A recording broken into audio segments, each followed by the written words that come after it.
श्री स्वामी समर्थ. स्वामी देवा, स्वामी, खरंच आयुष्यात तोंडावर गोड आणि पाठीमागून कट कारस्थान रचणारी माणसं नसलेली बरे. यांच्यामुळे जीवनात खूप त्रास होतो. हे तोंडावर गोड बोलतात आणि पाठीमागे कट कारस्थान रचतात. आपलं वाटोळं कसं होईल हाच विचार करतात. त्यापेक्षा अशा लोकांची साथ नको रे देवा. अशी लोक आयुष्यात कधीच आणू नकोत देवा. अशा लोकांमध्ये माझा घात आहे, त्यामुळे अशा लोकांपासून मला संरक्षण दे. स्वामी देवा, मला चांगल्या माणसाची संगत लाभू दे रे. चांगल्या माणसाच्या सहवासात राहू दे.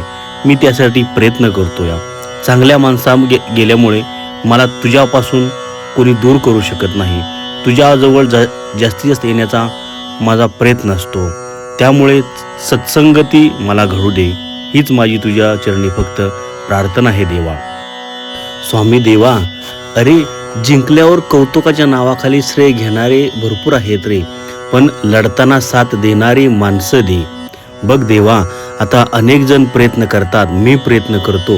मात्र प्रयत्न केल्यानंतर जे यश येतं ना, ते यशानंतर अनेक जण कौतुक करतात, स्टेटस ठेवतात, बॅनर लावतात.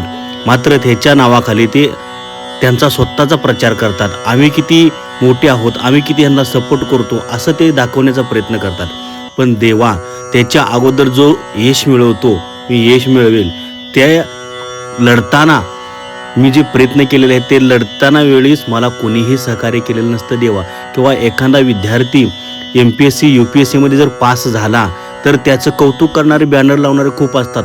मात्र तो अभ्यास करत असताना त्याला मोटिवेट करणारे, त्याला प्रोत्साहन देणारे, त्याच्या संकटात त्याला सहाय्य करणारे, त्याला जर पैशांची गरज लागली तर पैशांची मदत करणारे, अभ्यासासाठी कोणत्या गोष्टी कमी पडतात या गोष्टीची काळजी घेणारे कोणी नसतं देवा. कोण काय करतो काय बघत नाहीत. मात्र तो जर एकदा सक्सेस झाला, जीवनात यशस्वी झाला, तर त्याच्या नावाचे बॅनर लावतात आणि स्वतःचा प्रचार करून घेतात. तर देवा, माझ्या जीवनातही असेच काही लोक आहेत. तर त्यांच्यापासून मला संरक्षण देण्यासाठी अशा लढताना मला साथ देणारी माणसं दे.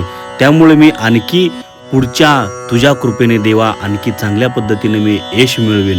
हीच माझी तुझ्या चरणी फक्त प्रार्थना आहे.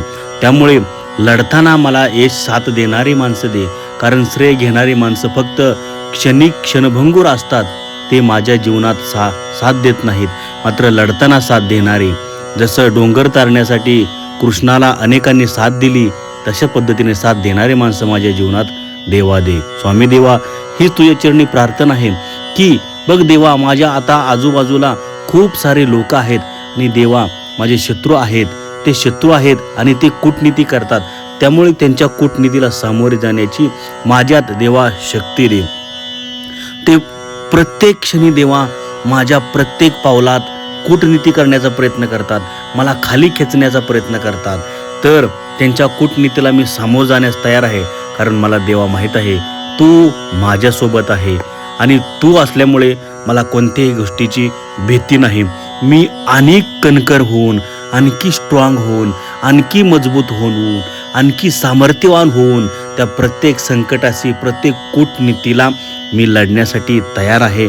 माझ्यात लढण्याचं बळ दे, मला ती ताकद दे, मला लढण्याची शक्ती दे आणि प्रत्येक कूटनीती मी हाणून पाडेन फक्त तुझ्या कृपेने. तुझा कृपा आशीर्वाद जर असेल तर शक्य असं सगळं आहे, अशक्य काहीही नाही देवा. देवा, हे स्वामी देवा, तुझ्यापासून दूर जाऊ नये म्हणून माझ्याकडून खूप खूप भक्ती करून घे देवा. मी दैनंदिन जीवनात खूप साऱ्या गोष्टी विसरतो, अनेक सारे व्याप असतात, मात्र त्यात तुझी भक्ती करायचं विसरून जातं देवा. त्यामुळे मी एक जरी क्षण हुकला तरी त्या क्षणावेळेस मी तुझ्यापासून दूर जातो देवा. तर तुझ्या जास्तीत जास्त जवळ येण्यासाठी माझ्याकडून जास्तीत जास्त भक्ती करून घे देवा. मी जेवढी जास्त भक्ती करेल तेवढा तुझ्या सहवासात राहील, तेवढा तुझ्या जवळ राहील. मी कुठेही असो तुझे नामस्मरण करत राहील. माझ्याकडून जास्तीत जास्त भक्ती करून घे देवा. हे स्वामी देवा, माझ्या हितचिंतकांना खूप सारे असे बलाढ्य बळ दे. कारण माझे जेवढे शत्रू आहेत त्यांच्यापेक्षा कमी परंतु स्ट्रॉंग असे माझे हितचिंतक आहेत. मला संकटात साथ देणार आहेत, मला सपोर्ट करणार आहेत, मला वेळोवेळी मार्गदर्शन करणारे आहेत.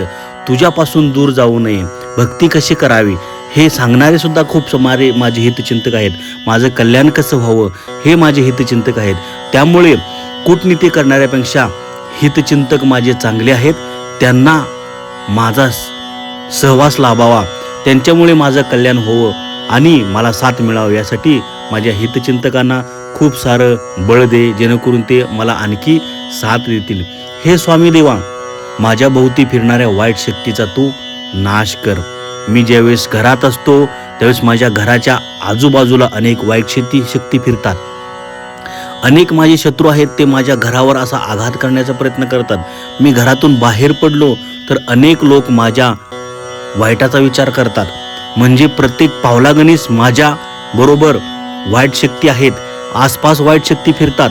मात्र त्या शक्तींचा नाश हा ठरलेला आहे, कारण वाईटाचा नाश करणारा हा तो एकमेव देव आहे. त्यामुळे स्वामी देवा, तू नक्कीच अशा शक्तींचा नाश करणारा आहेस आणि त्यासाठीच मला तुझी शक्ती पाहिजे आहे आणि त्या शक्तींचा, वाईट शक्तींचा तू नाश नक्कीच करणार आहेत. तर माझी फक्त तुझ्या चरणी एवढीच प्रार्थना आहे देवा, ज्या काय वाईट शक्ती आहेत त्या वाईट शक्ती तुला दिसलेल्या आहेत.